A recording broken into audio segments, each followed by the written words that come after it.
Rawson Twitchell runs inside. Rawson Twitchell into the second level, the 10, the 5, touchdown Butte County. It's Friday in Idaho, and it's time for another edition of Gem State Game Day. Simmons to throw.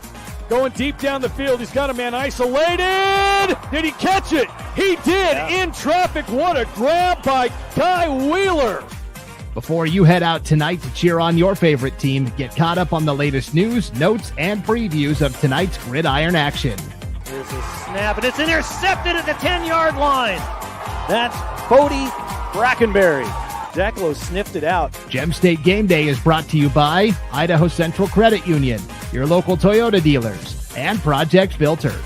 This one's going to go all the way, 70 yards, no flag, touchdown Valley View. Austin Belknap, 70 yards to the house. Buckle up, here we go. Yes, that is right. Welcome into the semifinal edition of Gem State Game Day here on IdahoSports.com, where we will take a quick peek back at the quarterfinals. And boy, there were some all-time classics a week ago. But more importantly, we are going to set the table for 12 different semifinal matchups across the great state of Idaho. But I can't do it alone. My name is Brandon Bainey. I'm just the host here, the facilitator, as it were. Let's bring in our panel of experts tonight, a slightly smaller panel of experts, but that's going to be good. We got rid of the riffraff, and we're going to have intelligent conversation tonight. So let's welcome in our first guest. You know him as one of the co-hosts of the Fighting Taters show on IdahoSports.com. It is Lucas Gebhardt. What's up, Lucas? Hey, how's it going, Brandon? Yeah, get Scott out of here, and we can have a good conversation about football instead of listening to that riffraff out of the Magic Valley. So, wow, shots fired at Scott. Hey. Now we're missing several people tonight. Well, we have several people missing tonight, so it's interesting. You went right for Scott, but yes, he's just the easy target. Yeah, for sure. So Scott Burton not going to be here tonight. Let's bring in our third and final panelist this evening. You know him from the North Idaho Prepcast up north. It is Ryan Skaggs. Yo, what's up, Skaggs? I don't know if intelligent conversation and my name have ever been brought up in the same sentence before, but I appreciate the sentiment. Well, it's a brave new frontier. We are certainly going to get to it. So the way we do it here is we kind of just go classification by classification, 6A down to 1A. We start at the top of the bracket and move our way down. If we went with like most exciting game to like least exciting game, we'd have to ping pong all over the place, and that's hard to follow. So we're just going to go kind of straight ahead, rudimentary. And that means, guys, we start with the largest classification and the 6A level. By the way, all of those great athletes you heard in the show intro, Bodie Brackenberry from Declo, his team is still playing. Kai Wheeler from Coeur d'Alene, his team is still playing. Rawson Twitchell from Butte County, his team is still playing. The only guy, I feel bad, Lucas, Austin Belknap and the Valley View Falcons, their season came to a close in the quarterfinals. But boy, when we picked those clips at the start of the season, not only was it star power, but teams that we thought would have a good chance to get deep, and now here they all are in the semifinal round, which is just incredible. We are down to the final 24 teams in Idaho. So let's take a look here at this 6A bracket, guys. And really, it's setting up like it's all chalk. The four teams that got byes, Rocky Mountain and Rigby and Coeur d'Alene and Eagle, they all have moved on to the semifinals. And friendly reminder here, I know a lot of people are tuned in on the IdahoSports.com YouTube channel, Facebook page, and X account. That's awesome. Thanks for being with us. If you've got a comment, a question, you want to give a favorite shout out to your favorite team, your favorite coach, your favorite player, throw it in the comments. We'll throw it up on the screen. I'm expecting to hear a lot from the Rigby Red Devil faithful here in just a little bit. But if you could also hit that like button and then share this when it's all said and done, that will help everyone else find this on replay a little easier on Facebook, X, and YouTube as well. So let's start with Rocky Mountain. Lucas, they were at the top of the bracket taking on CUNA, all Treasure Valley battle. CUNA, kind of the plucky upstart team. We figured, boy, at some point, you know, the feel-good magic's probably going to run out. It ends here to Rocky Mountain. They win 35-7. They are the only team that is still undefeated in Idaho football, Lucas, at 10-0. Yeah, 10-0 for Rocky, and they've cruised the whole way. Weren't really challenged against CUNA either. I don't think a whole lot of people expected that. But But like you said, Brandon, Rockies not only 10-0, but 10-0 and not really been challenged the entire way. That continues again here, this last week, and you can see it. They just have all kinds of athletes that they can get it done any way they can. This particular game, they got it done on the ground. They have a guy here in Jeff Thompson with 2 rushing touchdowns and a couple catches as well. One of those went for a touchdown as well. Just athletes all over the place for Rocky. It's going to be a tough matchup for Rigby, but said it a little bit last week, and I'm sure we'll get into it here in a second. But Rocky's never been punched in the mouth yet this year. Rigby might be the first one to do it. Yeah, and for CUNA, I'm not sure what happened, but Lino Senio ended up not quarterbacking the team much here. Colton Deathridge had to take a lot of the snaps at quarterback. He ends up completing 5 of 10 passes there. But yeah, there's the story with Rocky Mountain. Austin Robig played well. Thompson, of course, 2 rushing touchdowns, a receiving touchdown. Tayshawn Reese, who could be a bell cow back if they needed to, but they don't really need to. They can give him 7 carries and kind of just let him be the change of pace back. It's an embarrassment of riches there at Rocky Mountain. Our first comment of the night. We had one before we even started tonight, guys. Let's go Hagerman. We're going to talk all about Hagerman. That was the game of the night. No doubt about it at the 2A level. And here is Amelia Lugo. Go Rigby, go Amani. Shout out to Amani Morell from the Rigby Trojans, or as they're known this time of year, the Rigby Red Devils. That is a nod to what their old mascot used to be back in the day. They kind of turned back the clock when it comes to the postseason. So let's take a look at Rigby. They hosted Post Falls, Ryan, and this was a runaway freight train, 52-21. The Trojans get the win. The aforementioned Amani Morell, a rushing touchdown, receiving touchdown. Jake Flowers, 3 passing scores.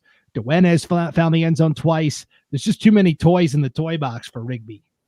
Yeah, and then you throw along the prolific defense that they have as well. I mean, that's a Post Falls team that rapid fire offense. They can throw plays at you in a hurry, and they were stymied. I mean, they were handcuffed for the entire first half. They couldn't really get things going in that once that train kind of got derailed. I mean, it was all, Rigby. They just had to pour it on. They got the stops, and then they were able to get the offensive touchdowns on the turn of possession and stuff like that. I mean, that's a really solid football team. I really see Rigby giving this Rocky team a challenge. It's a team that can give them a push, matchup on matchup. You look at what both teams bring to the table. This Rigby team, I think, will match up a little bit better than some people will think. But it's a good program and a good team that they're going to come in. They're going to come in hungry. I mean, their one loss happened at the beginning of the season to a team that's playing in the semifinals in Coeur d'Alene. So being able to see what they bring in on Friday night, it's going to be a great ball game. And I look at both these semifinal games are going to be outstanding football games. Yeah, I cannot wait for it. So let's go ahead. Let's just break it down. And if we look at the matchup here, I'll make us all the same size again, so it's a little less jarring. Okay, Lucas, it is Rigby traveling to Rocky Mountain. As we take a look at the bracket here, this will be a 7:00 game at Rocky Mountain High School Friday night. I can't remember. Is this the game we're sending you to, Lucas? I think so. It is, yeah. Yeah, I typically am the Rigby road broadcaster this time of year, so this year's no different. But this is what Rigby does, right? I mean, these Red Devils they go on the road and they come to the Treasure Valley, and if the game's not at least competitive, they've come over here and they've win games like this before. It was just a different Flowers running the show at quarterback. They won the state championship a couple of years ago. I think it was 3 weeks in a row that they came over to the Treasure Valley, including the state championship, and beat 3 SIC teams on their way to that state championship. So this is not something new for Rigby. And, we've been looking at this potential matchup as soon as the brackets came out there in the semifinals. And, just keep going back to it. Rocky just has not been challenged all year. And so, but Rigby has, right? They lost to Coeur d'Alene first week of the year. They played some close games, down the stretch. They've got a nice win against a school out of Utah and Wasatch. They have another win against Moses Lake in the Northwest Showdown. So, couple out-of-state wins for Rigby, and they've been tested. Whereas on the other hand, Rocky hasn't really been tested. So not saying that Rocky can't respond to that, but it's just we just haven't seen that yet. So that is literally the only unknown that we have about this Rocky team. In Rocky's defense, they did absolutely dismantle a team from the state of Washington. So I believe they play Chihuahua from Pasco.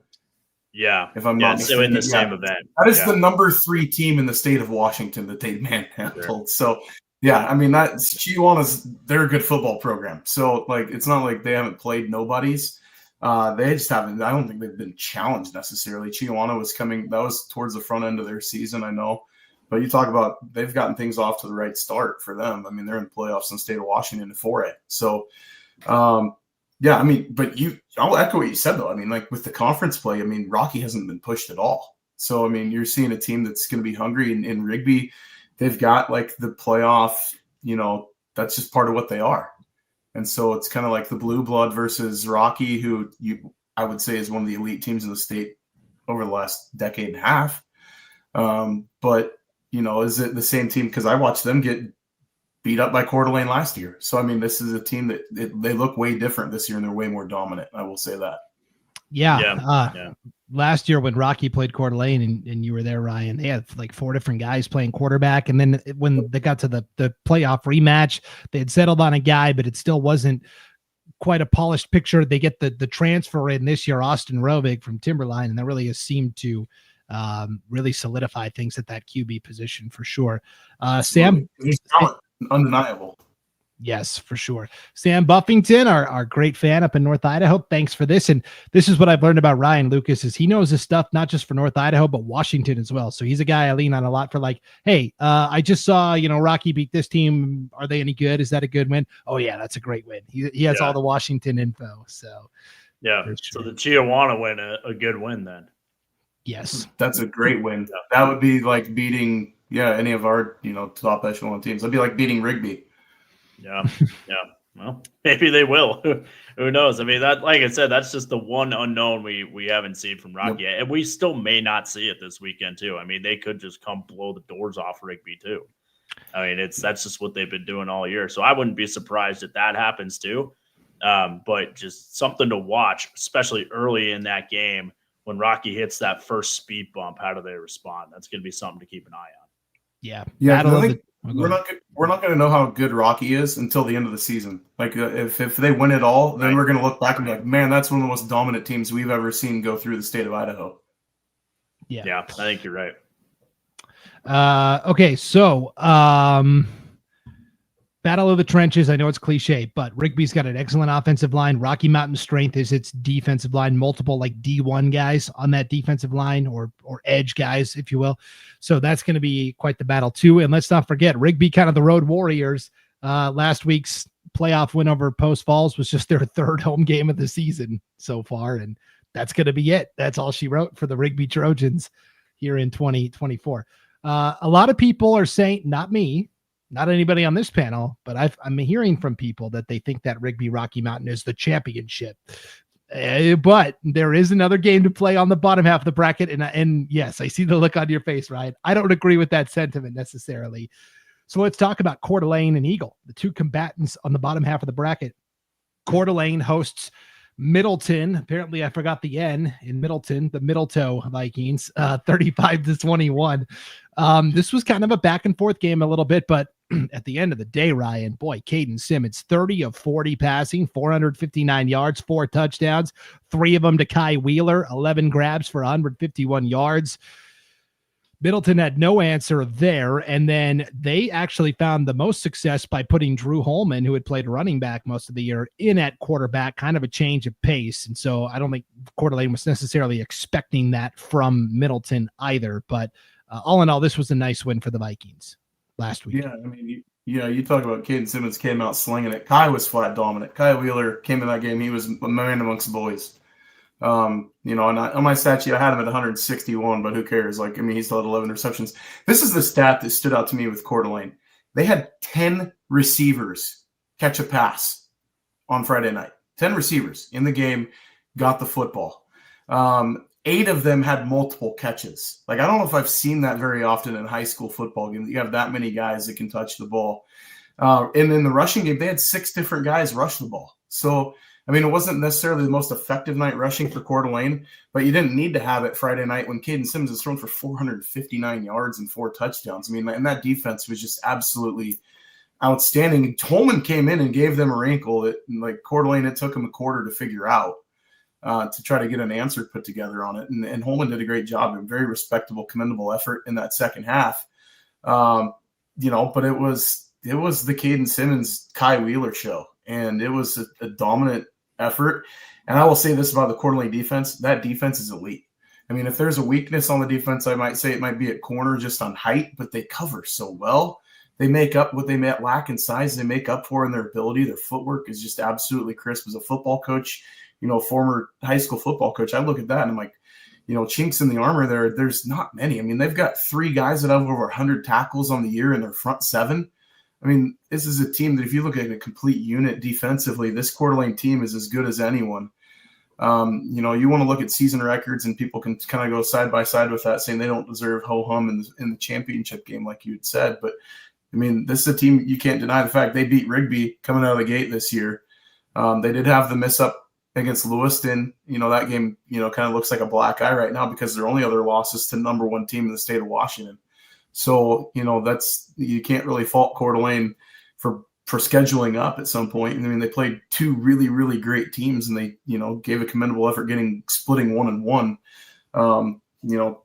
In a game that was a great back and forth battle. At the beginning, it looked like, okay, Middleton's going to make this interesting. And then all of a sudden, Coeur d'Alene strung together like 3 touchdowns in a row. And that defense flexed on them. They had to switch quarterbacks because it was just ineffective. So, I'll stand on what I said, though. That Coeur d'Alene defense is a difference maker no matter who they're playing. Yeah, they've got and a lot of the guys play both ways. Somewhat unusual for a 6A program, but Kai Wheeler plays on both sides of the ball. He had a pick too. He had an interception in the game as well. Yeah, Jason Cady plays both ways. We could go up and down the roster.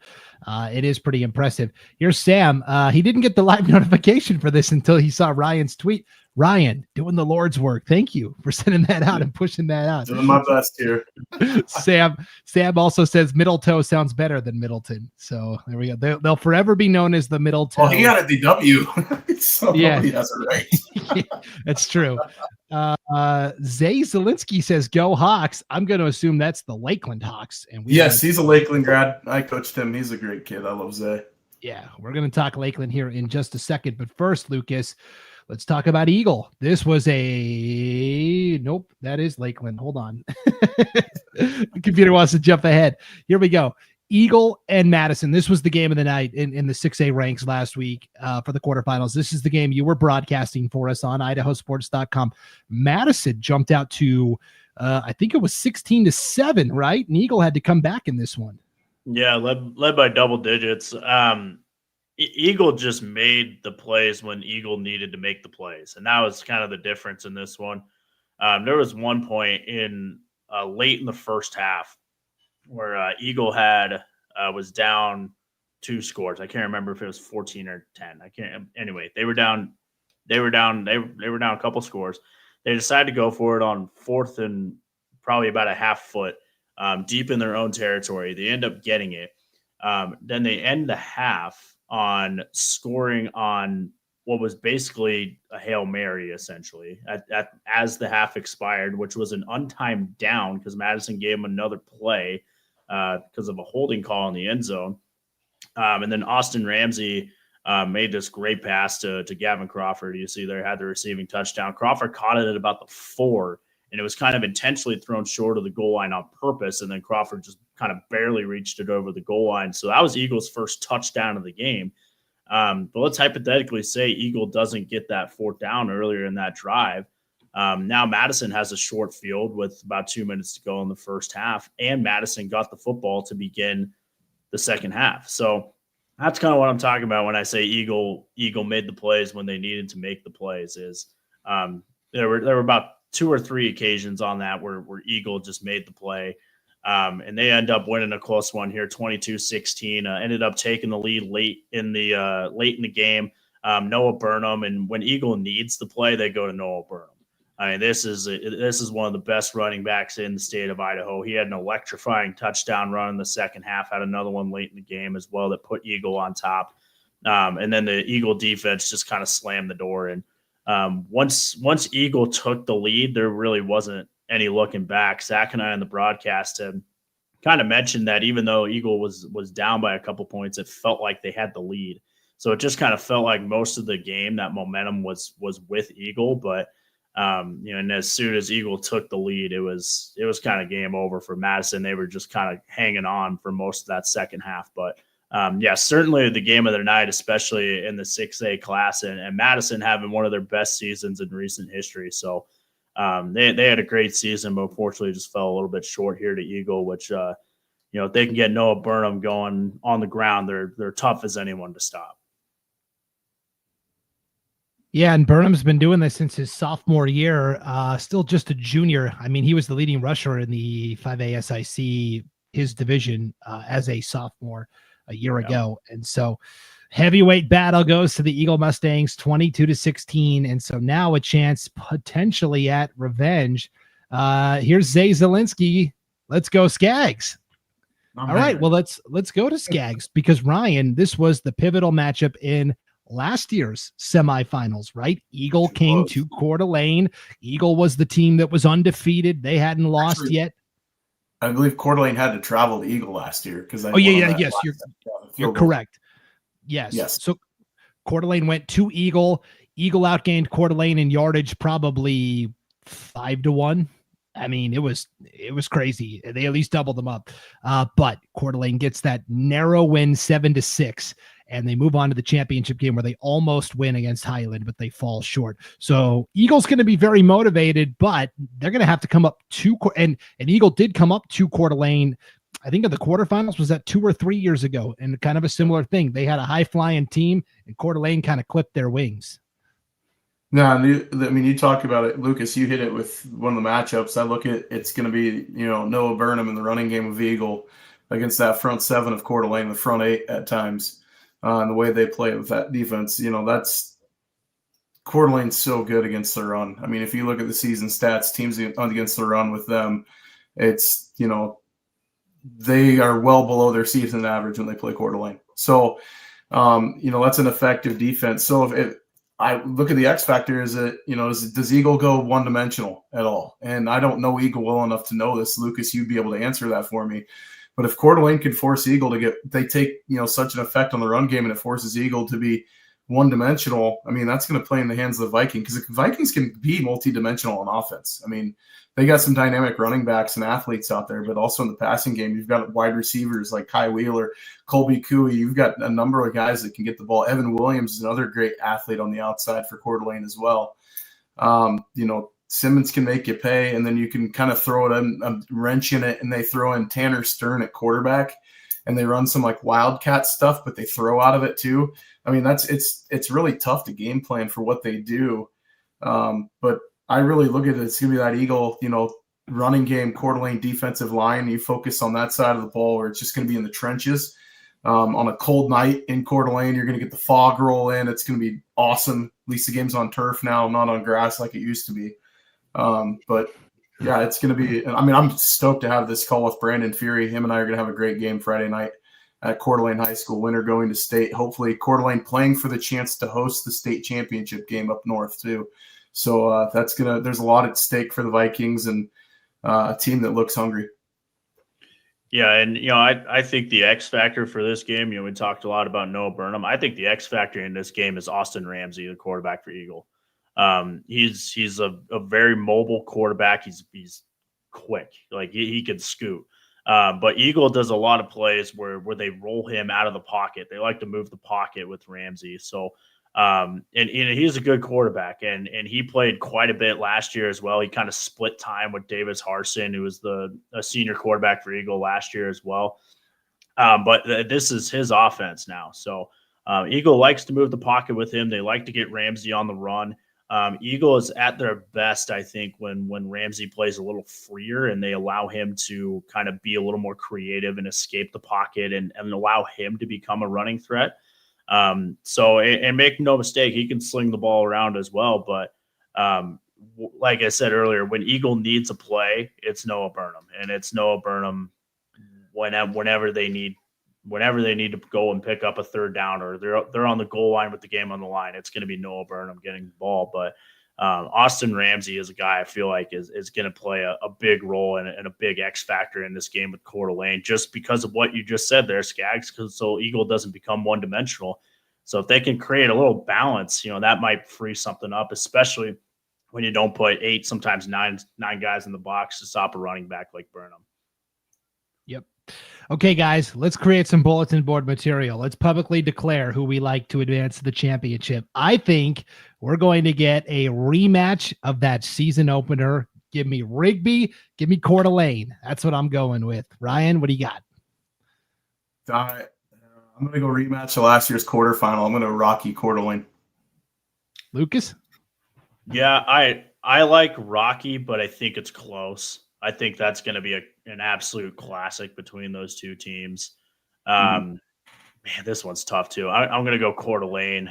Slight edge because it's in Coeur d'Alene. So I'll go Rocky Coeur d'Alene. Okay. Yeah, that is a long way to travel for sure. So that is the 6A. Again, Rigby at Rocky Mountain, 7 o'clock Friday. Eagle at Coeur d'Alene, 7 o'clock Pacific, 8 o'clock Mountain. That is Friday as well. And it goes without saying, all these games will be on IdahoSports.com. All right, guys, here's the 5A bracket. This humongous 16-team giant has been whittled down to the final 4. And it is the number 1, 2, 3, and 5 seeds. Yes, because we will get to Minico in a second. But let's start at the very top with the top dog, Skyline. They beat Twin Falls 35-14 in their quarterfinal matchup last week. They will now face Minico. Ho-hum. Nothing unusual here for the Grizzlies, guys, inside the ICCU Dome. Zion Crockett, 59 yards and 2 touchdowns on the ground, 7 grabs for 71 yards and a touchdown through the air. Bennett Southwick had a pick 6. He's a great linebacker for the Grizz. And for Twin Falls, they played well in spurts, but they got behind the 8 ball early, got down a couple of scores. Ty Hess played well, but you do see the 2 interceptions that he threw there, including the one that went back for a score. There's just something about Skyline this time of year, Lucas, that they are a tough nut to crack.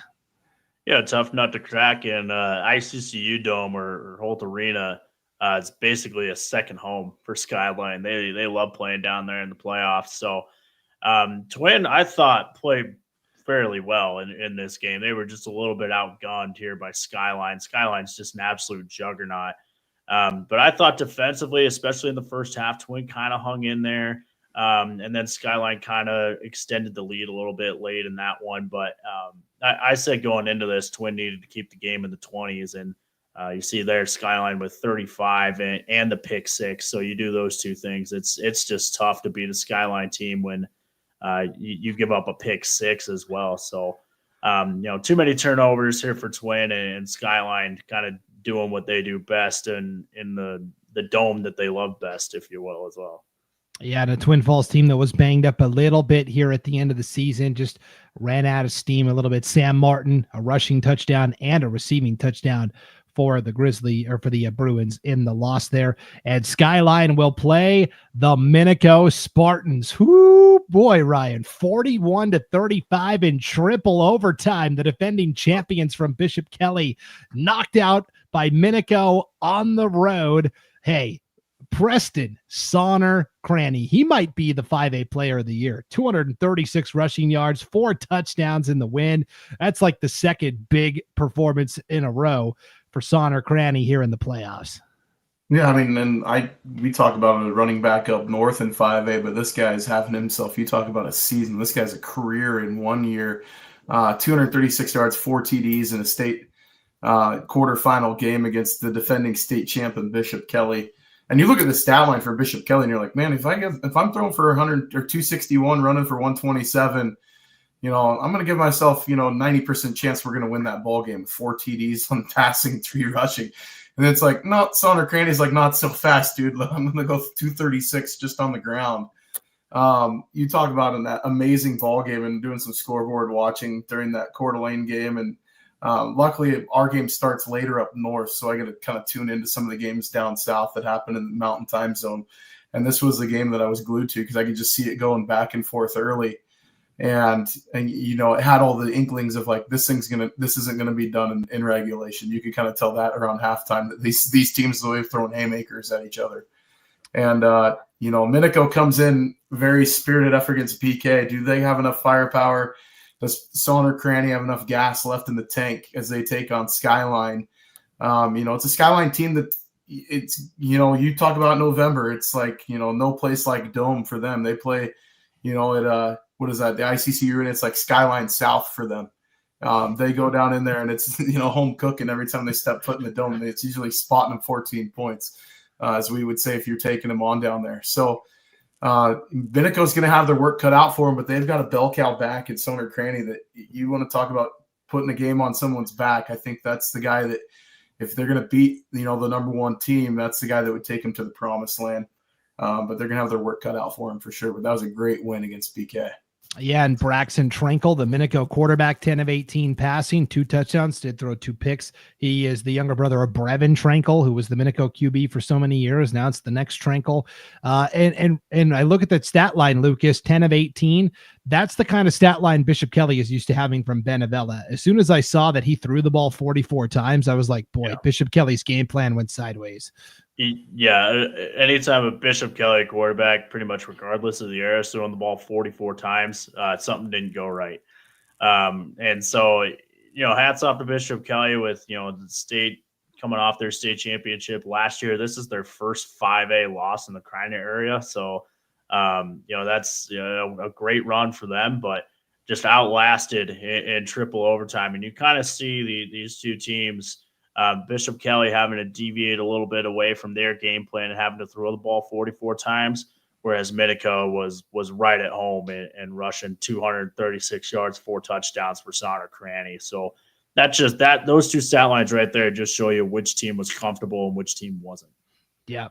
So congratulations to Minico for advancing, and hats off to Bishop Kelly. I know I'm kind of the resident Bishop Kelly skeptic on the show here, but they had a fantastic season as well.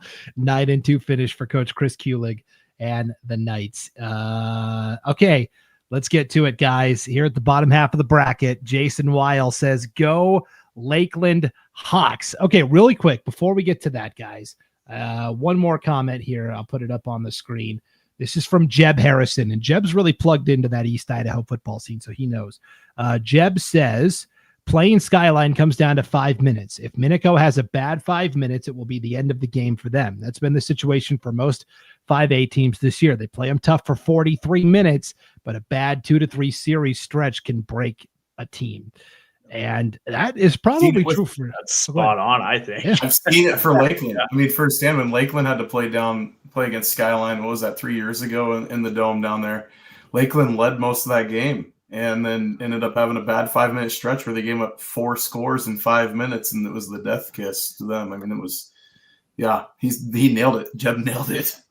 It is. It's one of those teams where you can never relax for a second. You have to always be like on your haunches, ready to go. There's no room to breathe or take a break for even a minute, because next thing you'll know, Skyline will be up 2 scores.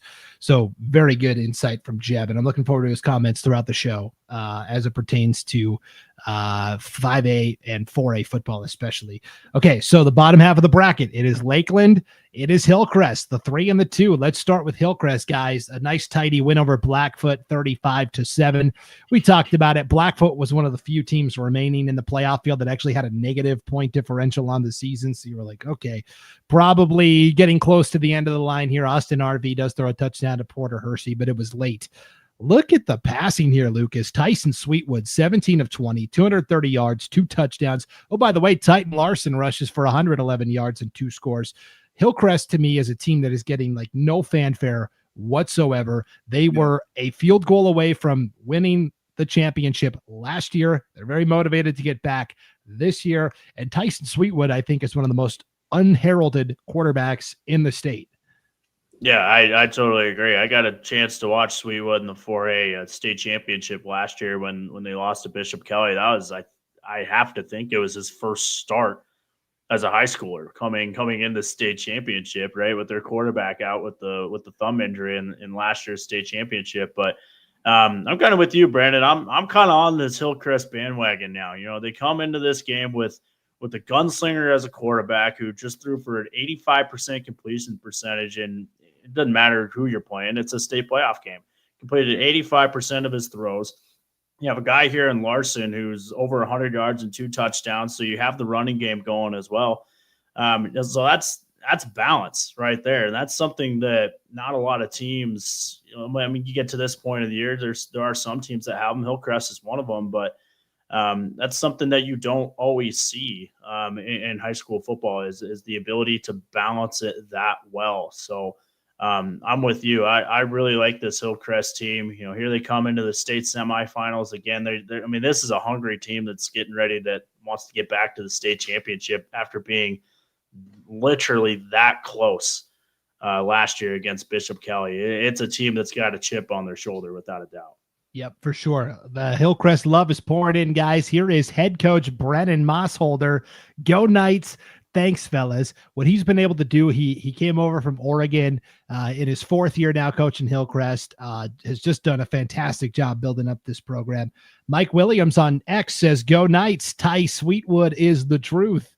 And here's Chris Hunt. People saw them graduate 20 starters and thought they wouldn't reload, as well as they did. And they've got some really good offensive and defensive linemen up front as well. And here's Stephen Faircloth on Facebook, guys. Impressive stats. And how about this? Sweetwood hasn't played a 4th quarter since the Rigby game. Go Knights. Yeah, they lost to Rigby. They lost to Skyline. But this is a team that is very, very good. And so good Hillcrest love. I know we've got a lot of Lakeland fans watching as well. And this is another team we've been very high on this year. That's why they're in the semifinals. Lakeland defeats Valley View in a tight one last week, 28-21 in Rathdrum. Lovey Weil continues to tote the rock here, Ryan. 28 carries, 158 yards, and 3 touchdowns. Hayden Benson, to me, is really the key. Weil is going to get his, but 9 of 12 for 96 yards, that is an economical game. That's exactly what Lakeland is looking for. And really, for Valley View, they had a chance to tie it, right? They had the ball at around the 10-yard line. Isaac Moore was throwing a pass to the end zone. Basically, it was batted away. And so Lakeland got the stop on 4th down, and they survive 28-21. I'll give a shout out to Clive. He got the tip on that one. That was a great play by the young man. Yep. Clive Hobbs with the swat away there. And so for Valley View, they made the long trip up, gave it a great effort, but they fall short at 7-3. And so now here are the Hawks at 9-2. Okay, so break down this Lakeland team for our Hillcrest fans that may not know, Ryan. What makes this Lakeland team so good? Efficiency. They play defense with their offense, and they have a very good defense. They give up less than 11 points per game. This is a defense you look at. They play extremely efficient on defense. They don't really give up the big play. We had them a couple times, you and I did, and then I had them in the Lewiston game this year. This is an offense that can go on. I saw them against Lewiston. I think it was an 8-minute and 10-second drive on offense. They got the ball at the 11-yard line, and they took it all the way the length of the field in for a touchdown. But in 8 minutes, they just choose clock. It gives your time defense to scheme. It gives your other guys on the other side of the ball a chance to breathe a little bit. Some do play both ways. This is a team, too. Their defense is so multiple up front, and it's really tough to explain, but they have this amoeba-type defense. And the way that they can sub in and out, it's almost like a hockey line change, that if it's a passing down, they'll bring in their rush guys. If it's a running down, they're going to bring in their big hogs up front. They hinge everything on Lovey Weil on offense. I really do see him being kind of the straw that stirs the drink. He's a very dynamic runner. He's the most patient runner I've seen in high school football in a long time. And Lakeland has had a history of great running backs too, and there's been other great backs up north. But Lovey, as far as patience go, I got to do a game with Tim Sperber, who's a great longtime 8-man coach in North Idaho, down in Lewiston, and he was just watching. He'd never seen him play before. And so watching him kind of turn, he's like, you know what? That's probably one of the best running backs I've seen, just purely based upon reading blocks. And you look at Lakeland's offensive line, they are massive. They go like 285, 270, 265, 235. I mean, they're just big dudes up front, and they are absolute road graders. That is one thing that if you watch their film a lot, their line jumps off like right off the bat to you. They're maulers. They get off the ball, they get in guys' faces, and they absolutely push the line of scrimmage, and they're a difference maker. The other thing I would give Lakeland is, in the X factor, in my opinion, is going to be Hayden Benson at quarterback. He's a very underrated passer. He's a very good passer when he needs to be.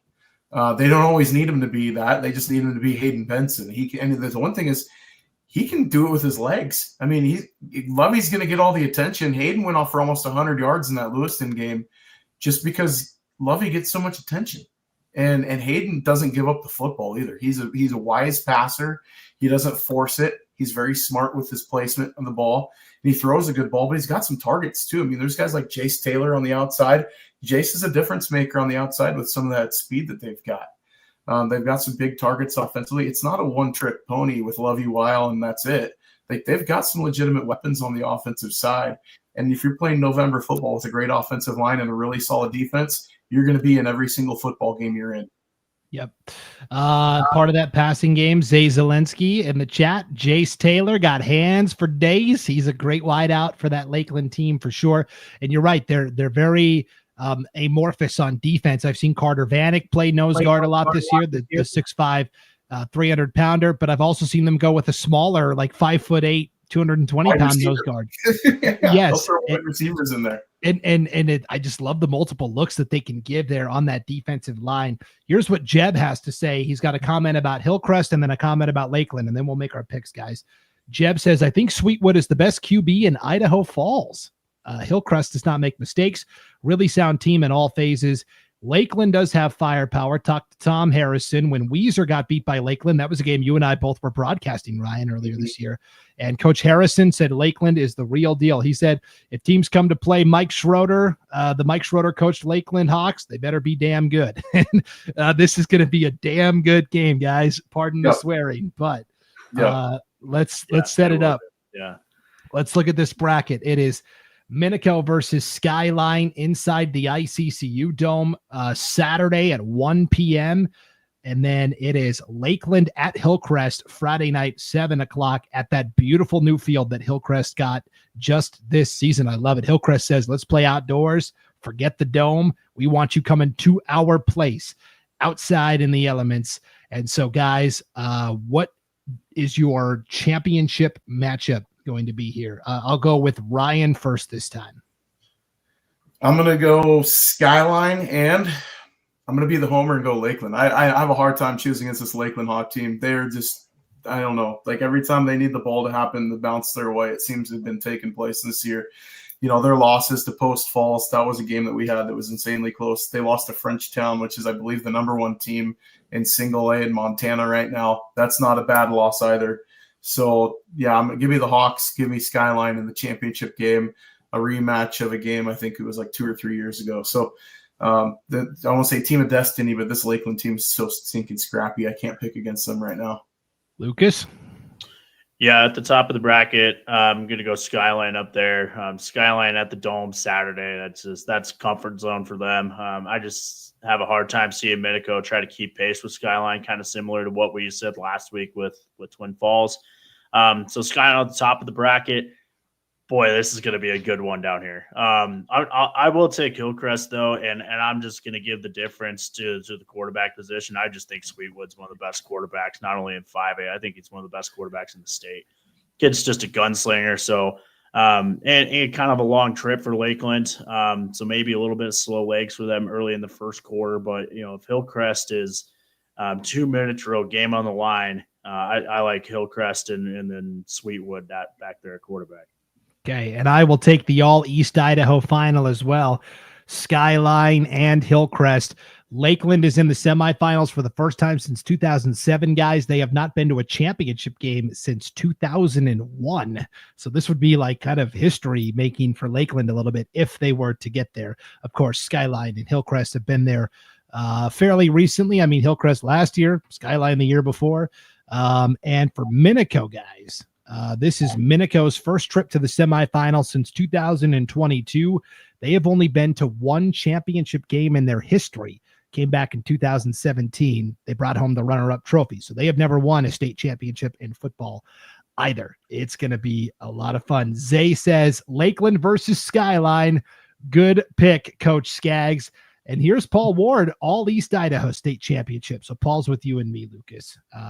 This bracket is going to be so much fun. Look, if 6A doesn't break the Treasure Valley's way, not all that unrealistic that Treasure Valley could potentially get shut out of state championship games. They might all be in East Idaho. That's on the table for sure. Well, here's 6A Tina. would be in Kiwi Dome, but let's just go that. I mean, if Coeur d'Alene wins, but yes. Yeah, I mean, you could have an all Treasure Valley state championship, or you could have neither one of them in the state championship. And if that happens, I mean, it's no Treasure Valley teams in the state championship is certainly on the table. I believe that would be Weezer and Homedale, but that might be the only one. I think that happened last year. Yep. Yeah, and everybody loved it. Yep. Tina says when Lakeland gets there, we believe, go Hawks. Peyton Hillman, I'm going to assume you're related. Peyton Hillman is another great athlete. He's a great kid too. Offense. That's another great player for Lakeland. And he says Lakeland loves new stadiums. Ask Lewiston. They went to that brand new Bengal field in Lewiston earlier this year and thumped around the Bengals pretty good. So, yeah, the new stadium tour for the Lakeland Hawks for sure. Okay, yep. Tina says, yep, proud Mama Hillman. Yes, it's so much fun watching your son play for sure. Okay, let's go to the 4A bracket, guys. This is, again, a lot of the quote-unquote usual suspects here. If we pull up the bracket on the screen here, you're going to see Sugar Salem, the number 1, Kimberly, the number 4, Homedale, the number 2, Weezer, the number 3. So all quote-unquote chalk, but the way everybody got to the semifinals, vastly different. Let's start with Sugar Salem, guys.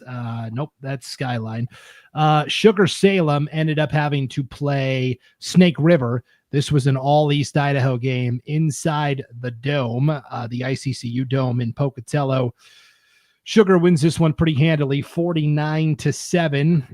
Dawson McAnally, 80 rushing yards and a touchdown. Abe Baldwin, 80 receiving yards and a touchdown. Snake River scored late on a passing touchdown from Rylan Ibarra to Johnny Walker. Still one of the best names in football, I think, Lucas. But, man, after Sugar Salem took it on the chin in back-to-back weeks against Star Valley, Wyoming, and then Kimberly, they have been a team on a mission, it seems like. Yeah, they've been sailing ever since then. And, you just look at what they've done since losing those back-to-back games. It's a 48-20 win over Preston, 56-12 over South Fremont, 45-7 over Teton, and then this one, 49-7. So Sugar has been absolutely cruising. And, it just looks like the Sugar teams of the last couple of years, right, with these scores. But so they're playing their best football at the right time of year, and they're starting to get back to what they do best. And when they get this ground game going, they're so tough to stop, and that's exactly what they did in this one as well. Yep. Another team that is just on cruise control. I mean, really 3 of the 4 games last week in the quarterfinals were fairly lopsided or fairly decisive, I would say. We'll jump to the bottom half of the bracket. We'll save the best and juiciest quarterfinal for last. Let's go to the bottom half of the bracket where Homedale hosted Buell. Ryan, they got a nice 35-9 victory. Xavier Uranga, 13 of 15 for 195 yards and 2 touchdowns. Rafa Quinza, who is one of the best wide receivers and DBs in the state that doesn't get a ton of love. He caught a touchdown pass. They really bottled up Gabe Finley, who rushed for over 200 yards the week before for Buell. You see it there, only 42 yards for Finley in this one. Homedale, 9-1 on the season. The only loss came to Weezer, and in a weird twist, Weezer has to go to Homedale, even though Weezer beat Homedale. Weezer's like, what the heck is this, man? They're ready. 47-0 shutout victory over American Falls last Saturday. Colin Cook throws for 2 touchdowns. Cash Cobb, guys, 142 yards and 4 touchdowns rushing. Xander Gray, 106 yards and a touchdown receiving. So that is kind of the interesting Weezer-Homedale matchup on the bottom half of this bracket. And then we had a rematch from the season opener, guys. Kimberly and Fruitland. You'll remember this was the very first game of the week we highlighted here on Gem State Game Day, where Fruitland had to come from behind. Kimberly led by 2 scores in the fourth quarter. Fruitland rips off a long touchdown run by Caden McKenzie to put the Grizzlies in front. They earn the come from behind win, but Kimberly gets revenge here, Ryan. In overtime, Kimberly scores. They decide to go for the 2-point conversion and the win, and McCrae Bruning hits Mason Jensen for the 2-point conversion to walk it off for Kimberly, 27-26. This was a really fun game last week in the Magic Valley. Yeah, I mean, look at the Magic Valley games. You got a couple of OT games, one in 5A, one in 4A. And, these teams, it's, the name notoriety coming into the playoffs now into the semifinal round where you've got the likes of Sugar and Homedale and Weiser and, Kimberly getting their name back in the mix now. I mean, and how good is that 4A conference down in District 3? Where you've got realistically Fruitland is a 2-point conversion away from having 3 teams out of the same league in the semifinals. I mean, that's just outstanding what those teams are able to do. Weiser, how dominant they were in their game, and then Homedale, how dominant they were in their game. The one in this Fruitland one that the stat line kind of stands out for me is that, where was the rushing game for Fruitland? And so Kimberly's defense really standing up in that one and kind of, throwing a wrench in the game plan a little bit, where Vidlak's throwing for 36 attempts, 19 of 36, not the most efficient night passing. But then you look at the efficiency, 11 of 22 with 194, 3 TDs in a rush, and then 20 rushes. I mean, the balance that Kimberly was able to show was the difference maker in this game.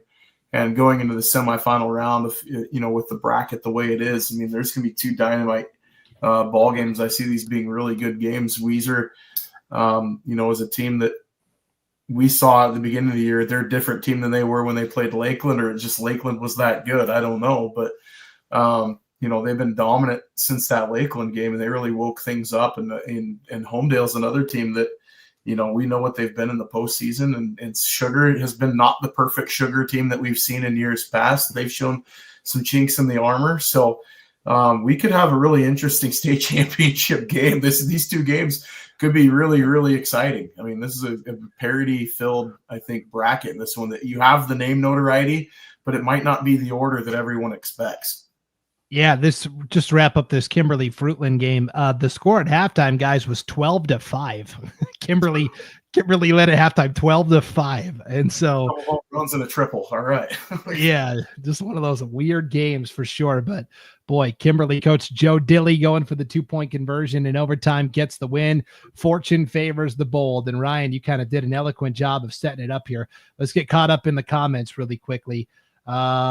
Jeb Harrison says, the Snake River coaches told me that they swear that Sugar Salem grew. They said they were a different team from early on. Sugar Salem is playing way better. Here's Jeb now on Weiser. Gave Homedale so many problems in the first game. Homedale's quarterback and running back got all buggered up. Weiser did some things defensively that Homedale didn't have answers for. Really interesting to see if Homedale can answer those questions now. Whoever makes the best adjustments to the second game is the winner, but the Weiser kids haven't beaten Homedale in a long time. When you beat a team you never beat before handily, it's easy to think you can do it again easy.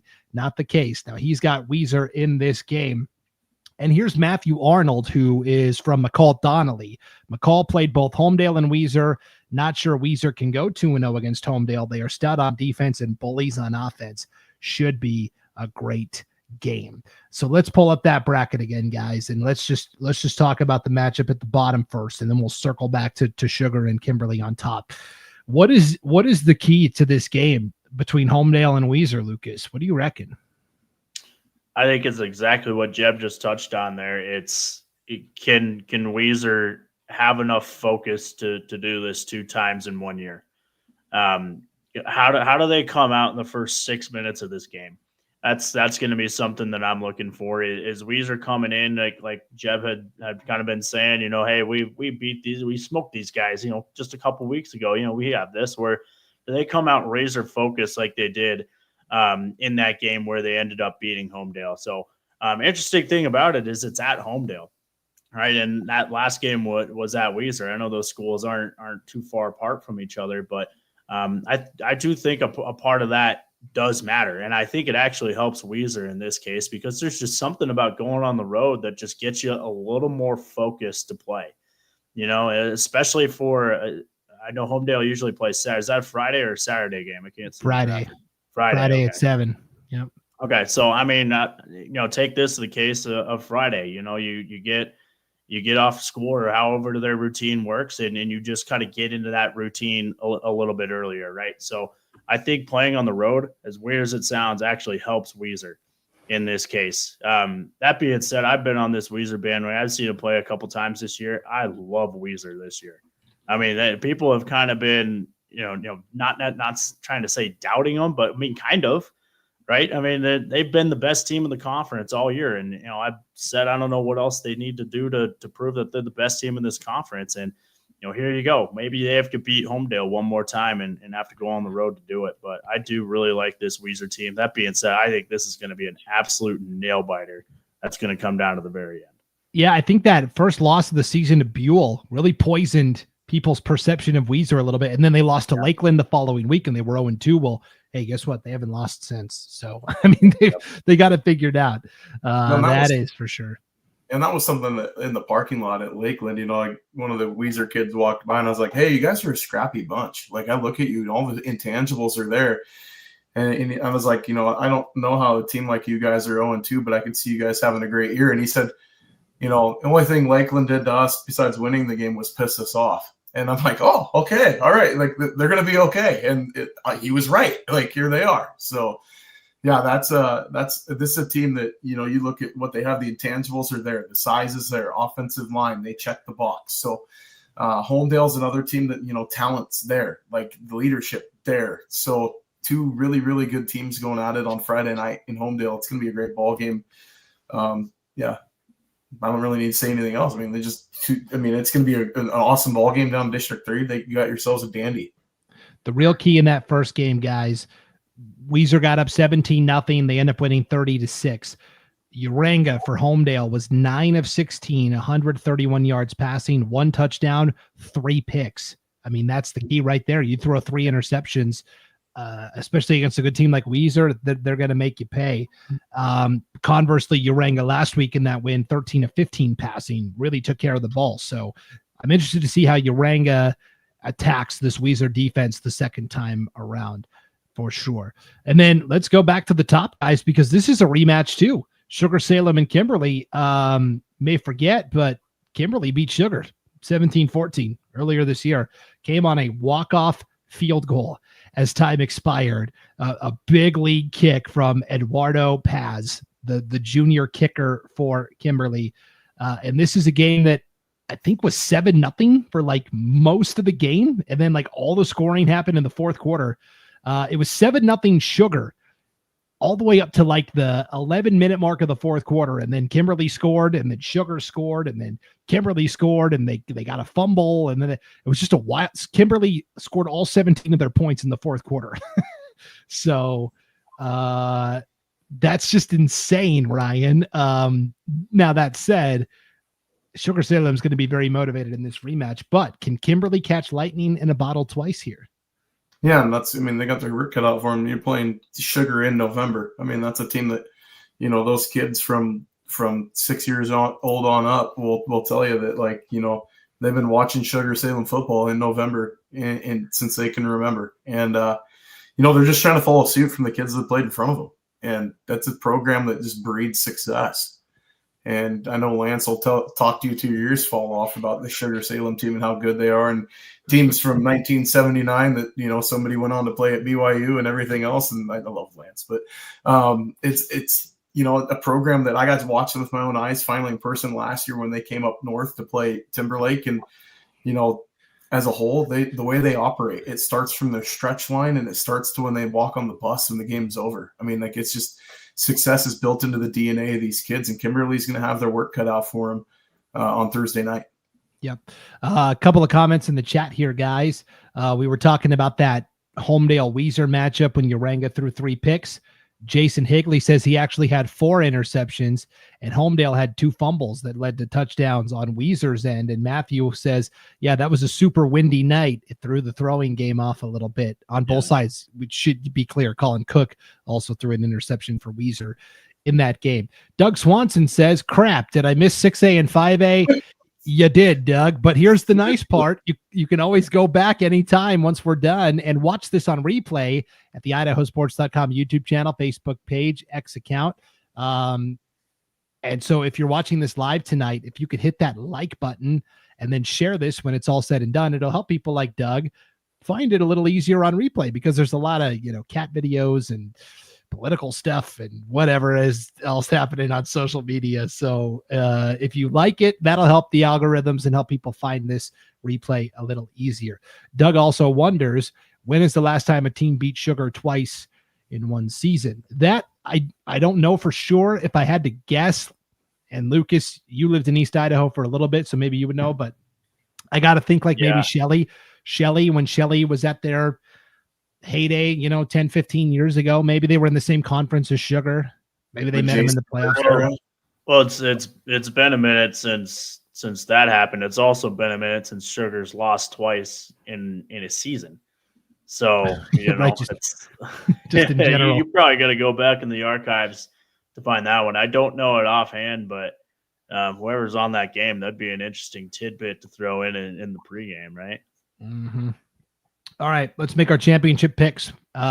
Lucas, you're up first. Yeah, again, kind of going back to Doug's comment here. When was the last time a team beat Sugar twice in a season? I just don't think that happens at Sugar. So I'm going to take Sugar in this one. And there was a comment earlier that said Sugar's just on a roll right now as well. Sugar's rolling right now. They're playing their best football at the year at the right time of year. So I'm going to go Sugar at the top half of this bracket. And bottom? Bottom.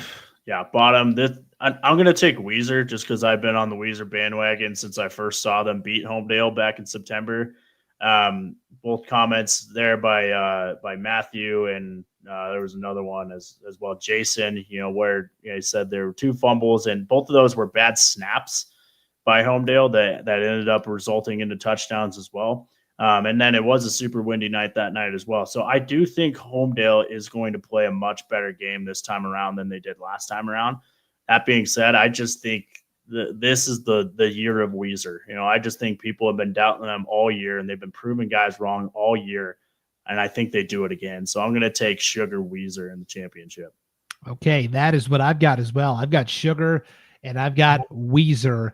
Jeb says Sugar 35-14, Weezer 14-13. And if that happens, that would set up the only championship that Sugar Salem has lost on this 5-6 year run that they've been on, that double overtime classic against Weezer. I was on the call for that game inside the dome at IdahoSports.com. That's a game I'll never forget. Certainly. Ryan, what are your picks here? I'll let Owen pick. You want to pick one team? Who do you think's going on, Sugar or Kimberly?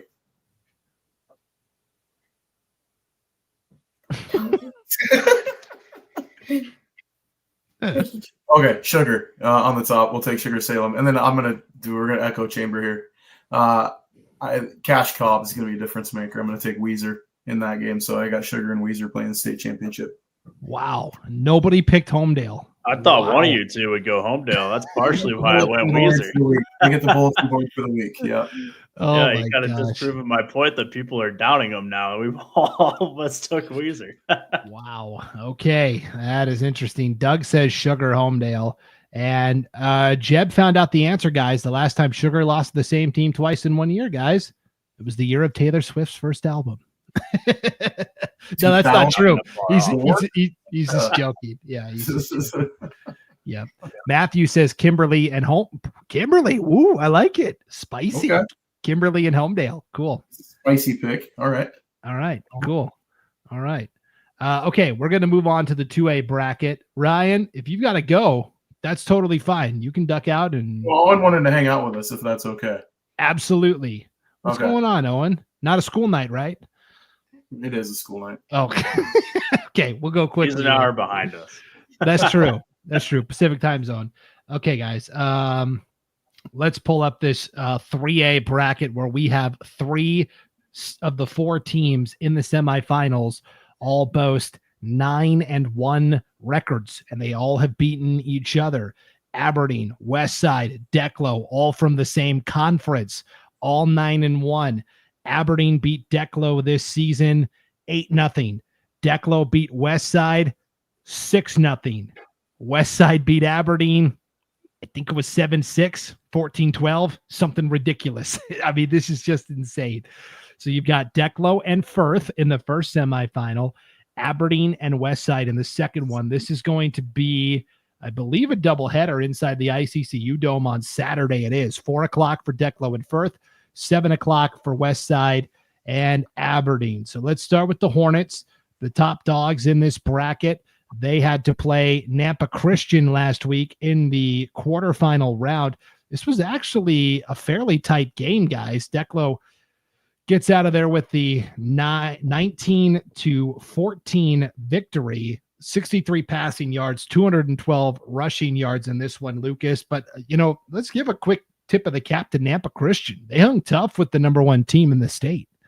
Yeah, they did. That's state playoff time, right? So Declo pushed a little bit in this one, but whenever Declo, gets rolling like they do on the ground, with 200 yards plus on the ground, plus 63 passing yards to go along with it, I'm assuming that means probably half, maybe more of that might have come on one play, and that might have been a difference maker in this one. But Declo, I mean, they've been getting it done all year defensively, and that's why defense matters this time of year, is when the offense isn't pouring out as many points a game as they usually do. Can you rely on the defense? And for Declo, the answer is yes. So this defense is giving up just 6 points a game. So defense is kind of leading the way even into these deep state playoff runs, and they get it done here once again, partially thanks to that defensive effort. Defense also the theme in the other quarterfinal on this half of the bracket, guys. Firth goes to Grangeville and wins 15-14. You see the scoring right there. Daryl Vasquez scores on a rushing touchdown on a QB sneak for Firth in the first quarter. Then they give it to their all-state offensive and defensive lineman, Garrett Nelson, for the 2-point conversion. He runs it in. It's 8-0 Firth for a long time. Grangeville scores to make it 8-6. Firth scores in the third quarter to go up 15-6. And so Grangeville, in this weird way, they were down by 9. If they had just been able to convert on their point after or 2-point try after their first touchdown, but because they were down 9, they actually got the touchdown and the 2-point conversion late in the fourth quarter. David Goicoa, a passing touchdown and a rushing touchdown, but that left Grangeville still a point short. They had to go for the onside kick, Ryan, where they ultimately fall up just short. So for Firth, even though they were the higher-ranked Max Preps team, they had to go to the conference champion Grangeville, a hard-fought road battle, and just kind of an odd one, 15-14 the final. Yeah, the field conditions aren't great and everything else. I mean, you had to go on the road, a long trip. There's no easy way to get to Grangeville. I mean, you're going through somewhere for a significant period of time through what seems like Middle Earth. So, Grangeville plays tough, though. I mean, Goicoa is a solid player. There's some great players on that Grangeville team, and made it interesting. I mean, in a back and forth kind of rock fight, as you would say, between the two teams. Firth ends up holding on to that 15-14 win and negating the recovery on the 2-point conversion, the onside kick from Grangeville. That's a Grangeville team that's tough. I mean, they played, some of the top teams in 3A this year as well, and they're not a slouch by any means. So, but this Firth team is going to go in, and they're going to have a challenge on their hands going into the state semifinal game this week. That's going to be, they're going to have their hands full. Grangeville gave them all they could handle in that game on sloppy field conditions, and we'll see how things turn around for them inside the ICCU Dome. Yep. So 2 nail biters up top, 2 kind of runaways at the bottom here. Aberdeen defeats North Fremont 35-8. Lupe Ortiz, 3 rushing touchdowns from the quarterback spot. Luke Shackelford and Eston Beck both rushed for touchdowns as well. North Fremont scores on a touchdown pass from Peyton Martindale to Travis Marshall. And then Westside guys, they are 9-1. They beat Ryrie 28-14. Guys, there was a combined 11 pass attempts in this game between the two teams. Braylon Moon, 3 of 5 for Ryrie. Jaden Fuller, 5 of 8 for Westside. This is what Westside does, Lucas. They run that wing T offense. You see there, Drake Sage, 113 yards. And that's what the wing T does. It kind of lulls you to sleep. And then Westside is so good at hitting those home run plays in the passing game. I mean, look at Fuller completed 5 passes, but they went for 116 yards and a touchdown. Yeah, and you got Stone at the bottom of your screen there. 3 catches, 84 yards, and a touchdown, too. So that's the power of the wing T offense. Westside's been running it for years down there. They're one of the best in the state at running it. And not only do you have a quarterback that goes 5 of 8 through the air, which, if you do that in this wing T offense, you're going to win a lot of football games with that high of a completion percentage. But they also will lull you to sleep and then hit you on those counter plays as well. So important for defenses to try to stay home, and it's just so hard to stay home when they run the same 2-3 plays over and over and over. And then you're like, all right, I'm going to cheat this one. And then boom, they hit you with the counter, right? So that's what Westside does. They're a great team, 9-1.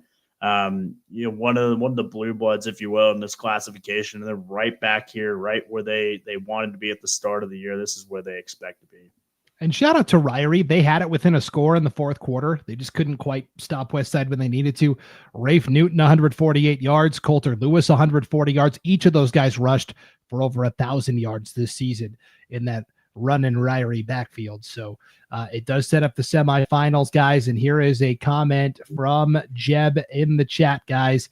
Aberdeen and Declo both have first-year coaches. Derek Jolly at Aberdeen, and it is Rhett Jones at Declo. Great job.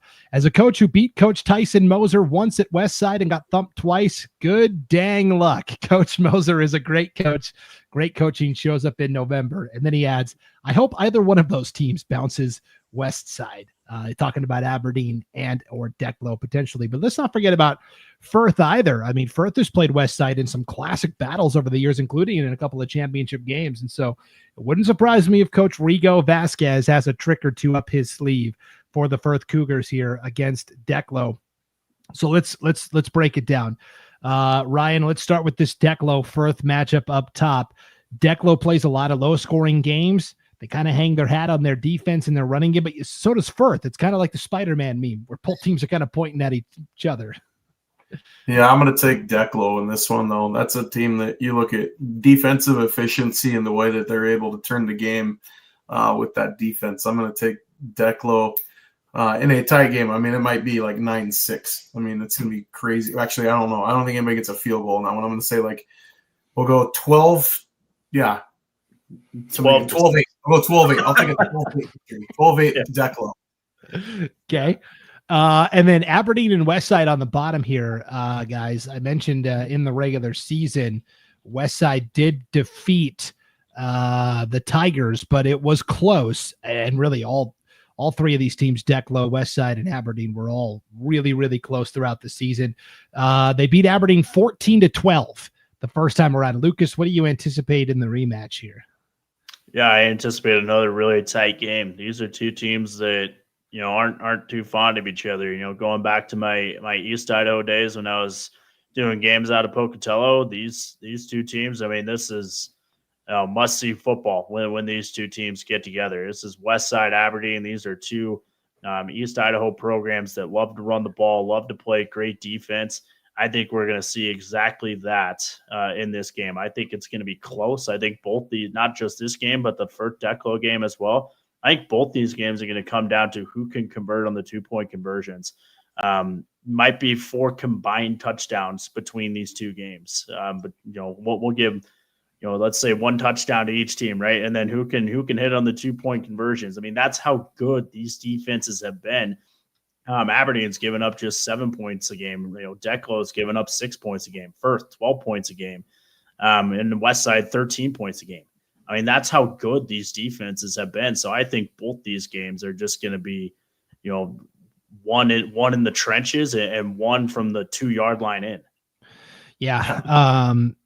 All of these teams have great defensive players too, like Reenan Loper for Declo on the line, Garrett Nelson for Firth on the line.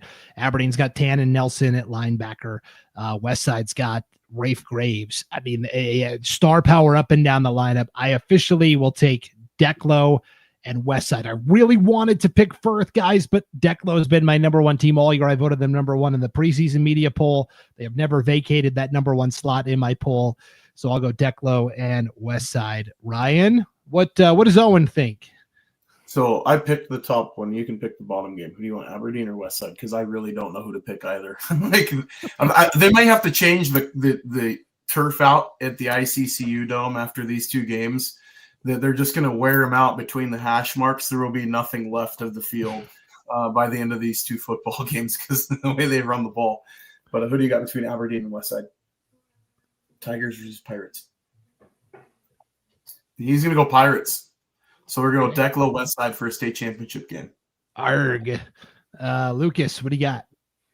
Yeah, it for me, it just kind of goes back to who's been here before. What teams have. It might come down to coaching. Jeb made the point that Aberdeen and Declo are playing with first year head coaches. So I'm going to bring it down to that. I'm going to bring it down to the veteran coaching staffs and which ones aren't playing with first-year head coaches. I think that's how close this is going to be. So because of that, I'm going to go Firth and Westside. Okay, I really wanted to go Firth and Westside, but I couldn't do Declo dirty like that. So, okay, this is going to be the most exciting pair of semifinal games, I think, and definitely the most difficult to gauge. There's no doubt about that.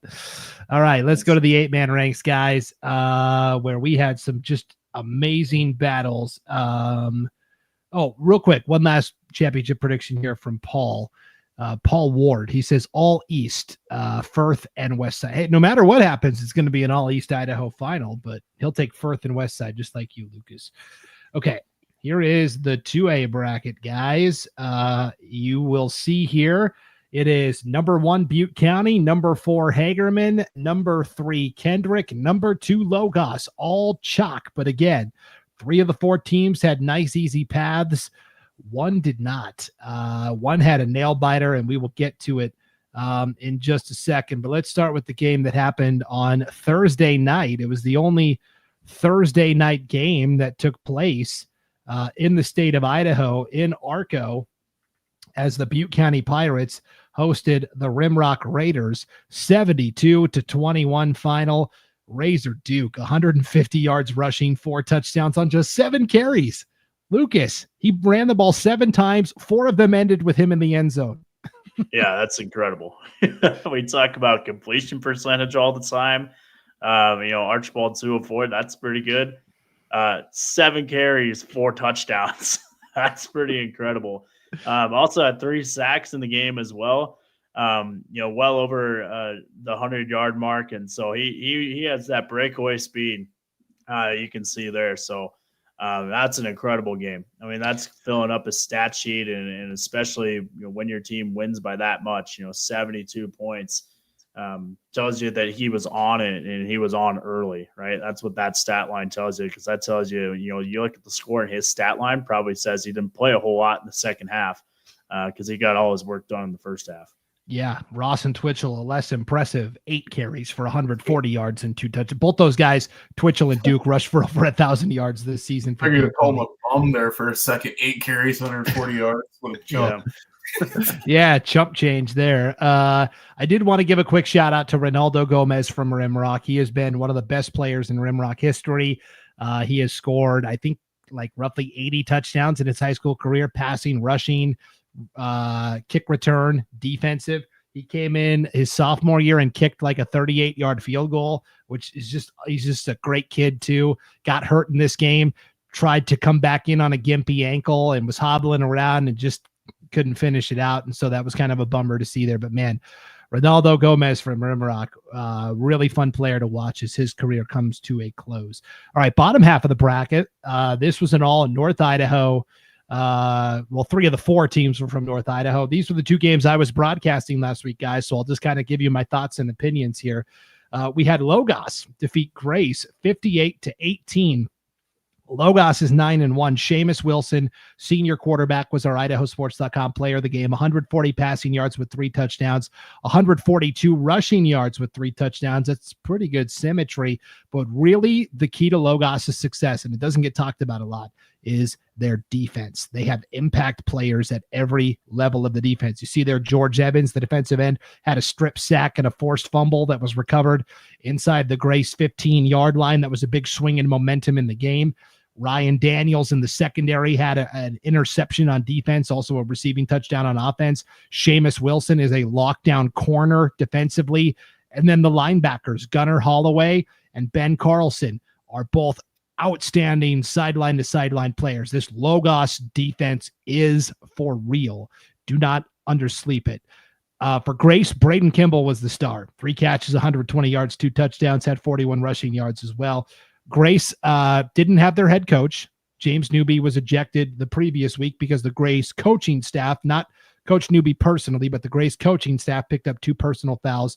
That falls under the purview of the head coach. He gets tossed. He couldn't even travel with the team. I felt really bad. So he had to stay home in Grace and listen to the game on IdahoSports.com. And then as I am going through the roster pregame with the 2 assistant coaches who were filling in, they crossed off 13 names off the roster due to injury for Grace. And so they basically were playing with one hand tied behind their back all season, never really had their full complement of players. Still a very nice run for Grace. And then in the second game of the doubleheader last Friday night inside the Kibbe Dome, guys, Kendrick defeated Kamei 58-14. This game was closer than the final score indicates. It was a 2-score game at halftime, 18-6. Kamei played really well. And then in the third quarter, they actually got an onside kick to start the third quarter. Kendrick was asleep at the wheel, but the very next play, Dave Clute threw an interception. He threw 3 interceptions in this game, guys. He came into the game with 1 interception total on the season. So he tripled his interception total in just the one game. All 4 picks this year came against Kendrick. And he finished with 82 touchdowns and 11 interceptions in his entire career for Kamei, which is pretty impressive. Kendrick had problems snapping the ball. Carson Hogan, their starting center, got hurt in the very first game of the year, missed every game up until the quarterfinals. He came back. They put him at center, and you could tell he was rusty. He just hasn't been able to snap much. And so the snaps were on the ground. It was affecting handoffs.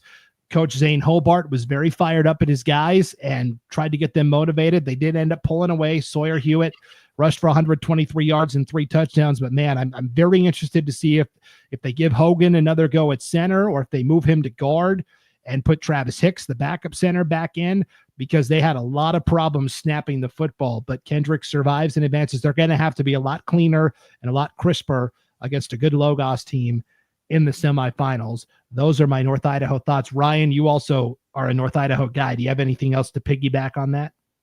I mean, you look at it, Logos, and this was talking to Kendrick Faithful. They just said Logos is one of the teams that they've got athletes all over the field, difference makers, like you said, at every level.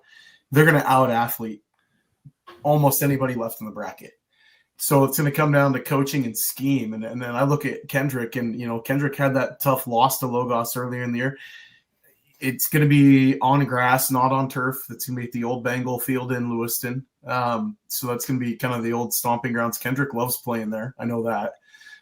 It hasn't been played on. That field has not been touched. I don't think it's been played on for over a month and a half. So the grass should hopefully be in decent condition down there at Bengal field. But it's going to be, I think, a great ball game. I mean, you look at, that's Zach and Wilson. So, I mean, you're in for a great game. I mean, it's going to be phenomenal. You talk about the Seamus Wilson attack and what he's able to do. Great to see that Sawyer Hewitt's back in the lineup for Kendrick. They didn't have him for the final week of the regular season. They lost him in that game with Prairie, and then they didn't have him in the first round against Potlatch. So for him to be back is a huge deal for them. Maddox Kirkland's one of those players that doesn't get talked about a lot. I mean, around the state, 8-man, because you've got so many great quarterbacks around, and it's, there's some great players. He is so efficient, and he makes great decisions with the football. And that's something that I think gets overlooked. And the other thing too, is that Kendrick's defense is outstanding. And Logos, those 2 defenses, I mean, I think you're going to be on the call for that game, if I'm not mistaken. It would not surprise me if that game's under 20 for both sides. If that game goes 18-18 and you go to OT, doesn't shock me. If it's 35-38, I mean, that could be the final score too. That wouldn't shock me either. But I think it's going to be an outstanding semifinal matchup pairing between those 2 teams, with Butte County taking on Hagerman and Kendrick and Logos. I mean, that's going to be a classic ball game. And I think Kendrick learned a lot in that loss to Logos earlier in the year. So, that's 15 minutes of fame. So Owen's got a real future in television, that's for sure. Ty Kep is going to be my broadcast partner Friday, guys. Former Kendrick quarterback. Braden Kibble, number 4 from Grace, is a stud. Absolutely. And here's Jeb. I watched Logos play Butte County early season at Homedale. That was our very first Gem State game of the week on IdahoSports.com. Lucas, I think you were there for that one. I think they outplayed. I think Jeb says, I think they outplayed BC and still lost. Logos does some good things offensively, but Butte County is full of tough kids. I think Butte being there last year helps them in the semis, but I think Logos gives Kendrick all they can handle. That is for sure. Let's talk about the 4th team that's at the table, though. We've talked Butte County. We've talked Kendrick. We've talked Logos. What about Hagerman? This was the game of the night. 56-52 final over Valley. Valley had beaten Hagerman in the regular season. They're both from the same conference. Valley led this game late in the 4th quarter. They're just trying to run out the clock, and then they decide to throw it, Lucas, and calamity strikes. Kai Kendall, a 98-yard pick 6 to put Hagerman in front, 56-52, and then Valley gets the ball back. They stay calm, cool, and collected. They drive it all the way down into Hagerman territory again. They are right at the goal line, getting ready to score. Ball gets punched out. Hagerman recovers. Who was it? Kai Kendall. 2 game-changing defensive plays, the 98-yard pick 6 and the fumble recovery that basically ended it at the goal line with like 20 seconds to play. And Hagerman escapes 56-52. They dug themselves a 2-score deficit early, but they just kept chipping away. Wyatt Mavenkamp, 279 passing yards. 3 rushing touchdowns, 3 passing touchdowns. You see Kai Kendall there, 7 catches, 138 yards, 2 touchdowns. I mean, this was a shame that somebody had to lose this. I mean, look at Josh Hardy, the Valley quarterback, 245 passing yards, 294 rushing yards, 3 touchdowns either way. I mean, this is just, if you love offense, Lucas, this was the game for you. Yeah, this was the game of the night, without a doubt, across the whole classification. I know we had a triple overtime game up at the 5As, but this might have been the game of the night across the state too. And Kai Kendall, I mean, you think about what he did, right? Kind of got, in a way, got 21 points for his team, right? Or 3 touchdowns, we should say, for his team, because they all go for 2, right? With the pick 6 and the fumble recovery. So you take 6 off the board for Valley, put 6 on the board for Hagerman, punches it out at the goal line again, keeps another 6 off the board for Valley. So definitely the player of the night for Hagerman. And you said it a few minutes ago, Brandon. Hagerman, the 4th team at this table, but you look at these teams on paper, Hagerman's pretty on pace with these other teams that we're talking about. Hagerman averages 57 points a game, gives up 16 points a game. Logos scores 53, gives up 14, right? Kendrick scores 57 a game, gives up 10. You kind of get the story there. So Hagerman is a very good team, 10-1. Statistically, they're right there with these other 3 teams. And the only one of the 4 teams that really had to kind of go through it last week and had to win a tough game. So you got to think that gives them a little bit of an edge too. Yeah, so let's look at this bracket, guys. It's very interesting. These are both rematches where Butte County only has 1 loss this year. It was to Hagerman, 30-14, like pretty resoundingly. And that was a real wake-up moment for Butte County and veteran coach Sam Thorngren that, hey, we can't just show – they are the defending champs, but we can't just show up to every game and expect to just be handed the win. We've got to go out and earn it. And so in that game, Hagerman threw for 181 yards and 3 touchdowns. Martin Gonzalez rushed for 102 yards. Kai Kendall, 9 catches for 135 yards and 2 scores. Can Hagerman beat Butte County again? And can Logos beat Kendrick again? Logos beat Kendrick 30-18. Kendrick led 18-14 midway through the 3rd quarter. And then Logos outscored them 16-0 the rest of the way. They totally bottled up Sawyer Hewitt and that rushing attack.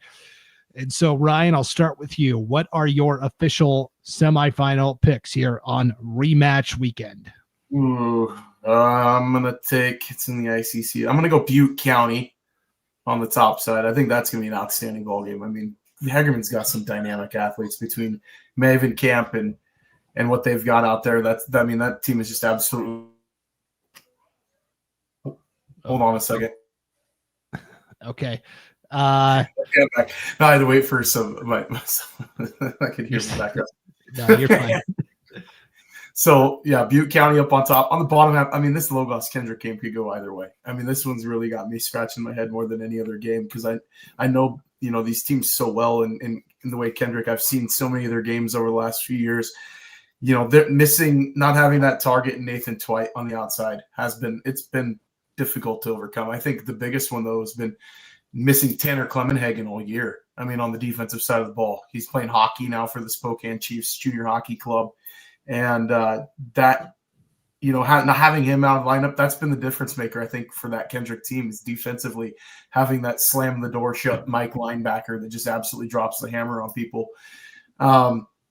Being said, I mean, I have a hard time picking against Kendrick in the month of November. I mean, you give, Zane, the genius, the mad scientist, a bunch of time to scheme for a game. He's going to come up with a great game plan with that coaching staff too.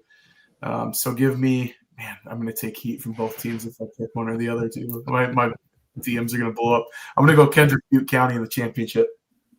Okay. I think I'm going to take Raleigh Rotsender is going to be your difference maker in that game. Interesting. Okay. Yep. We will see. Lucas, what are you going with here? Yeah, I look at these two teams, and so much of what matters for me is an eye test.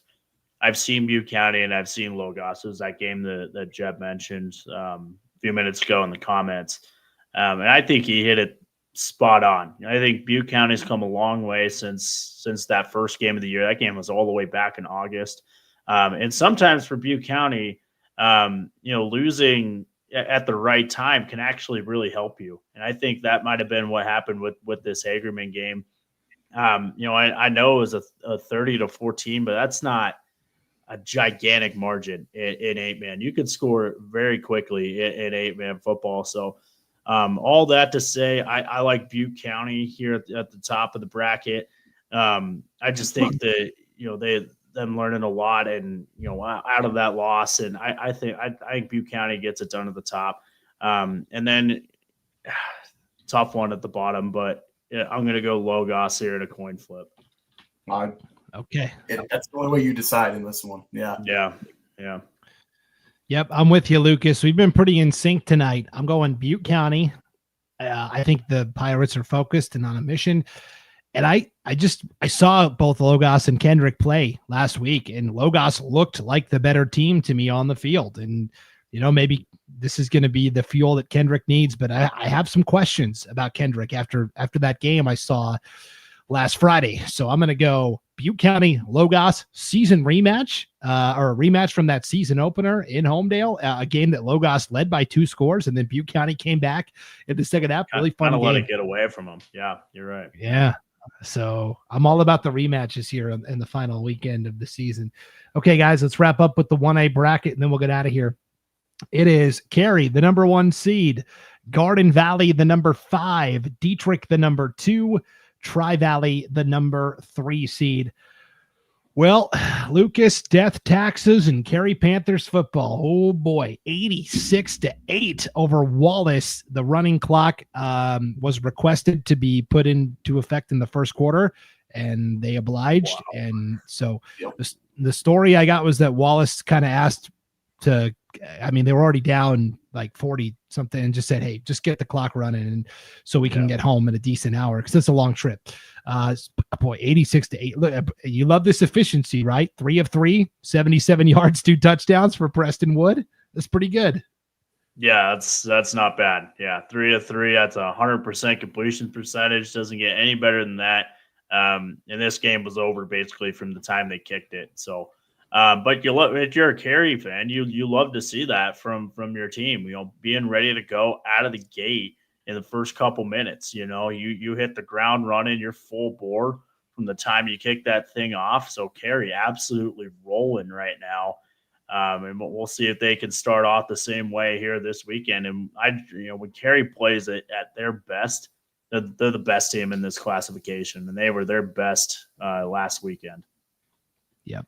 And Ryan, for Wallace, this was just, they ran into the buzzsaw that so many teams do. Yeah, like you said, death taxes Cary football. Wallace, I mean, just from the get-go too, you look at turnover on downs on their end of the field, on the first, 4 drives. I don't know if they cracked midfield until halfway through the second quarter or something like that. It was, I mean, it was like running, trying to run a 32 dive against a brick wall. It wasn't really going to go anywhere. And Carey took care of business, took him to the woodshed. And so, it doesn't take away. Wallace had a great season, and that conference was good. And I mean, there's so many cool storylines within that league, and they got a great freshman quarterback that's going to be back next year with some talent around him. Wallace football is going to be okay, but that was a bad day. Friday night, that was not a good day. Yeah, that was a tough one for sure. And so Carey marches on, and I'll just say this: the Carey Panthers are 1-0 when former coach Lane Kirkland is broadcasting the game for us on IdahoSports.com. So he made his broadcast debut. I thought it went pretty well. Let's go to the bottom half of the bracket. Let's talk about Dietrich, Carey's contemporary from District 4. They beat Cascade 72-12. And boy, look at Connor Perkins here, Skaggs. 5 passing touchdowns, 2 rushing touchdowns, 2 punt return touchdowns as well for Connor Perkins. Just another day at the office. Yeah, I mean, if they had like fantasy football for 8-man football, I mean, imagine some of the scoring that you would be tracking there, scoreboard watching, but have yourself a day, Connor Perkins. I mean, you're looking at, was that 9 touchdowns that you're responsible for in a football game? I mean, 72-12 over Cascade, a decent team too. I mean, I can, it's probably a foregone conclusion on who I'm going to have picked in the state championship game here, but this Dietrich team's for real as well. And so is Carey. And there's, it's setting up to be another great football game between the, I don't want to foregone conclusion too much, but I'll just stop there. And Lucas, 3 of the touchdowns went to Chase Norman, kind of an unsung hero for this Dietrich team. Yeah, and 3 receiving touchdowns for him too. So he's kind of a nice weapon that Dietrich has in this offense. So much so it's, running is kind of the name of the game for a lot of these 8-man schools. But when you have a kid like Norman that can find his way into the end zone 3 times, it just gives this Dietrich offense another tool that they can use in their tool belt. So, and again, when you have a guy like Perkins that throwing him the ball and, his ability to run too, so you kind of have to respect that as defense too. It's just a matchup nightmare, and Cascade just had no answer for it. Yeah. Dietrich will take on Tri-Valley in the ICCU Dome this weekend. Tri-Valley defeats Rockland 42-6. Tri-Valley was the higher seed, but Rockland, as the district champion, actually got to host this game. That's why it was in the ICCU Dome over in Pocatello. First game back for Rockland quarterback Xavier Parrish. Got hurt in the very first game of the season. They brought him back. Didn't appear to be too rusty. 28 of 39, 422 yards. Only 1 touchdown, though. That probably was a factor. Rockland didn't finish off a lot of drives.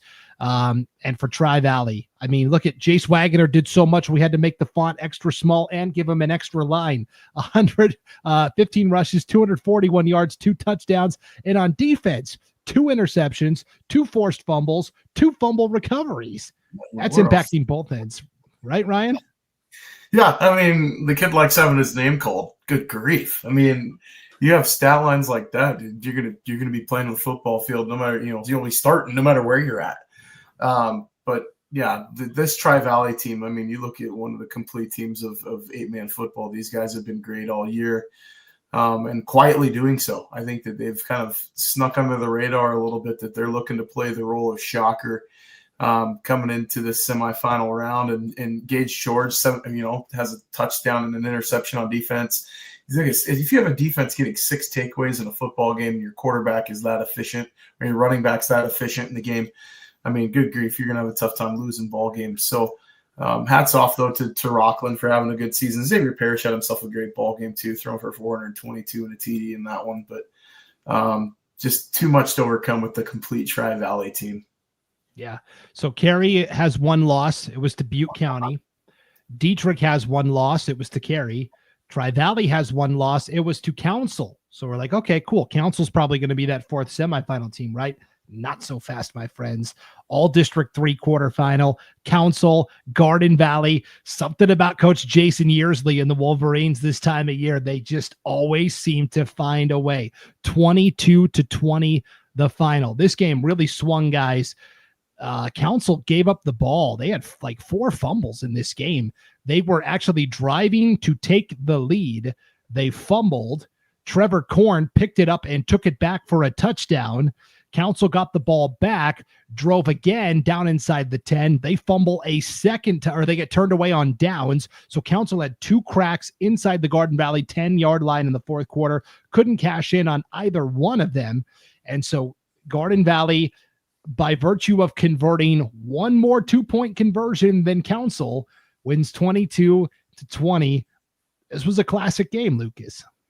Yeah, a classic game and a classic 8-man game as well, where it just comes down to these close games just always come down to plays made inside the 10-yard line, sometimes inside the 2-yard line.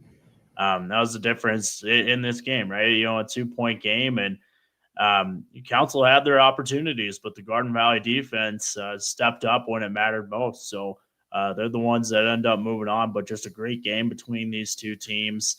Fun game to kind of keep track of for it, and kind of similar to what we had in 2A, right? Where we had a couple blowouts and then one really tight, really close game that comes down to the wire, and kind of a similar thing that we have in 1A here. So you have a Garden Valley team here that's kind of survive and advance here into the state semifinals. Those teams are always dangerous whenever they win a close game like that.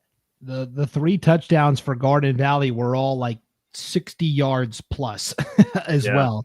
So they just hit enough big plays to pull off the win. And again, there was a long, like 60-yard touchdown pass to Max Yearsley, Trevor Korn with the long touchdown run. And I misspoke earlier. It was actually Tristan Leslie who picked up that fumble and returned it, 60 yards for a touchdown for Garden Valley. And so, guys, it sets up what should be, I think, interesting semifinals here. I think on paper, Cary and Garden Valley kind of the Cary and Dietrich kind of the overwhelming favorites. But I tell you what, I don't know. Something about Tri-Valley just tells Jace Wagner versus Connor Perkins is going to be a great theater at quarterback.